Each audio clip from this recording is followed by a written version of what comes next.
നമസ്കാരം.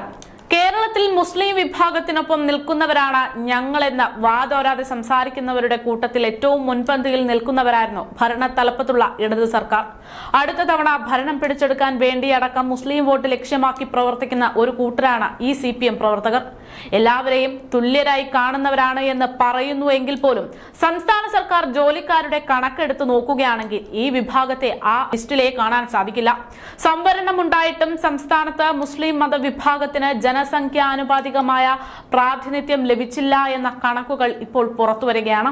കേരളത്തിൽ മുസ്ലിങ്ങൾ അനർഹമായത് നേടിയെടുക്കുന്നു എന്ന ആക്ഷേപം ലോക്സഭാ തിരഞ്ഞെടുപ്പിന് പിന്നാലെ വെള്ളാപ്പള്ളി നടേശൻ ഉൾപ്പെടെയുള്ള ആളുകളിൽ നിന്ന് ഉയരുന്ന സാഹചര്യത്തിൽ തന്നെയാണ് സർക്കാർ ജീവനക്കാരുടെ സാമുദായിക പ്രാതിനിധ്യത്തെക്കുറിച്ചുള്ള കണക്കുകൾ പുറത്തു വന്നിരിക്കുന്നത്.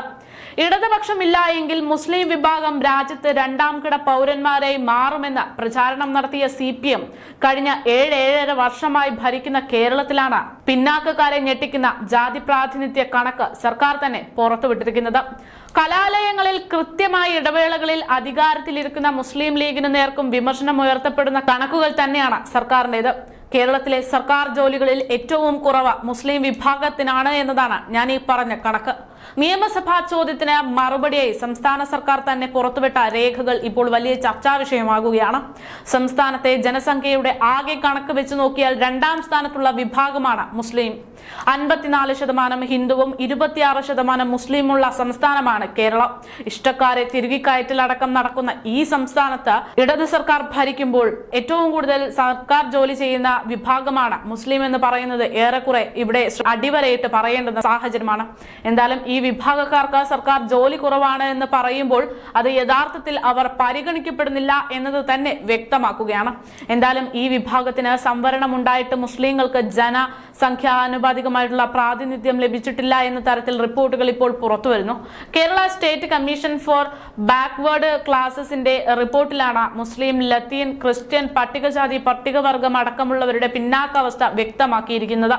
2024 ജൂൺ 19 വരെയുള്ള കണക്കുകളാണ് ഇപ്പോൾ പുറത്തുവിട്ടിരിക്കുന്നത്. സംസ്ഥാനത്ത് 5,45,423 സ്ഥിരം സർക്കാർ ജീവനക്കാരുള്ളത്.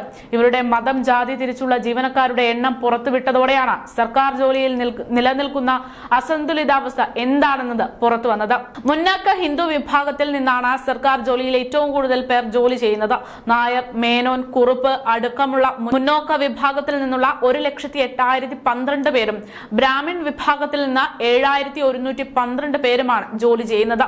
അതായത് ആകെ സർക്കാർ ജീവനക്കാരുടെ എണ്ണത്തിന്റെ 21.01%. മുന്നാക്ക ഹിന്ദു വിഭാഗങ്ങൾക്ക് സർക്കാർ സർവീസിൽ ജനസംഖ്യാനുപാതികമായി ലഭിക്കേണ്ടുന്ന വിഹിതത്തെക്കാൾ 36.86% കൂടുതൽ പ്രാതിനിധ്യം ലഭിച്ചിട്ടുണ്ട്. ലത്തീൻ വിഭാഗത്തിൽ നിന്ന് 22,542 പേരാണ് ജോലി ചെയ്യുന്നത്. 4.13% മാത്രമാണ് അവരുടെ പ്രാതിനിധ്യം. സർക്കാർ ജോലിയിൽ ഏറ്റവും വലിയ കുറവ് നേരിടുന്ന വിഭാഗം എന്ന് പറയുന്നത് അപ്പോഴും മുസ്ലിങ്ങൾ തന്നെ. മുസ്ലിം വിഭാഗത്തിൽ നിന്ന് ആകെയുള്ളത് 73,774 പേർ മാത്രമാണ്. 13.52% കണക്ക്. കേരളത്തിന്റെ ജനസംഖ്യയിൽ 26.9% മുസ്ലിം ജനവിഭാഗം ഇരിക്കെയാണ് ഇങ്ങനെ ഒരു കുറവ് വന്നിരിക്കുന്നത്. ആനുപാതിക പ്രാതിനിധ്യ പ്രകാരം മുസ്ലിം സമുദായത്തിന് 102% കുറവാണ് ഉണ്ടായിരിക്കുന്നത്. ജനസംഖ്യയ്ക്ക് അനുസൃതമായി സർക്കാർ സർവീസിൽ പ്രാതിനിധ്യം ലഭിച്ചിട്ടുള്ള ഏക വിഭാഗം ഈഴവർ മാത്രമാണ്. കേരളത്തിലെ വിവിധ സമുദായങ്ങൾക്കിടയിൽ സർക്കാർ ജോലിയിൽ നിലനിൽക്കുന്ന കടുത്ത അസമത്വം ഈ റിപ്പോർട്ടോടെ വെളിപ്പെടുകയാണ്.